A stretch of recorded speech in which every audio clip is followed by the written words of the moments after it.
भारत के स्पष्ट रुख के बाद अब अमेरिका के तेवर ढीले हो गए हैं।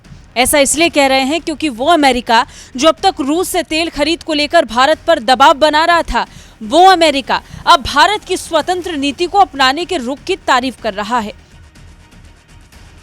अमेरिका की वित्त मंत्री जेनेट येलेन, जो कुछ दिनों पहले तक रूस के सस्ती दरों में भारत को बेचे जाने वाले तेल को लेकर दोनों को घेर रही थी, अब अपनी बात कुछ बदलते हुए दोहराती नजर आई। अब अमेरिका ने कहा है कि वो खुश है कि नई दिल्ली जितना चाहे उतना रूस से तेल खरीदना जारी रखे। वो चाहे तो G7 द्वारा लगाए गए प्राइस कैप सिस्टम से ऊपर की कीमतों पर तेल खरीदे। पहले अमेरिका समेत यूरोपीय देश रूसी तेल पर प्राइस कैप लगाने के लिए भारत पर दबाव भी बना रहे थे और अब अमेरिका की वित्त मंत्री भारत के फैसलों को लेकर खुशी जाहिर कर रही हैं। येलेन ने अमेरिका और भारत के आर्थिक संबंधों को मजबूत करने के लिए आयोजित एक सम्मेलन में न्यूज एजेंसी रॉयटर्स को दिए गए एक इंटरव्यू में कहा, रूस के रेवेन्यू पर अंकुश लगाते हुए ये कैप अभी भी वैश्विक तेल की कीमतों को कम करेगा।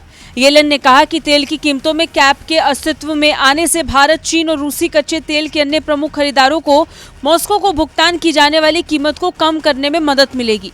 रूसी तेल सस्ते दामों पर बिक रहा है और हम खुश हैं कि भारत को बेहतर सौदा मिल गया है। रूस यूक्रेन युद्ध के बाद भारत ने रूस से कच्चे तेल का आयात बढ़ाया है और इस बात से नाराज अमेरिका समेत अन्य पश्चिमी देश नई दिल्ली पर लंबे वक्त से दबाव बना रहे हैं।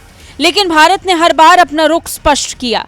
भारत के कुल तेल आयात में रूस की हिस्सेदारी अब 22% हो चुकी है, जबकि इस साल मार्च तक ये आंकड़ा सिर्फ 0.2% था। अमेरिका और G7 के अन्य देशों का लक्ष्य यूक्रेन पर हमले के बाद रूस को तेल से मुनाफा कमाने से रोकना है। साथ ही वो चाहते हैं कि रूस से दूसरे देशों को तेल की आपूर्ति होती भी रहे। रूस और यूक्रेन युद्ध के बाद से भारत रूस से ज्यादा तेल खरीद रहा है। ऐसा रूस द्वारा भारत को डिस्काउंट पर तेल देने के कारण से हुआ। इससे पहले येलेन ने कहा था कि अमेरिका चाहता है कि रूसी तेल को वैश्विक बाजारों की आपूर्ति जारी रहे, लेकिन हम ये सुनिश्चित करना चाहते हैं कि युद्ध के कारण रेट बढ़ने से रूस को अनुचित लाभ ना हो। ब्यूरो रिपोर्ट, भारत तक।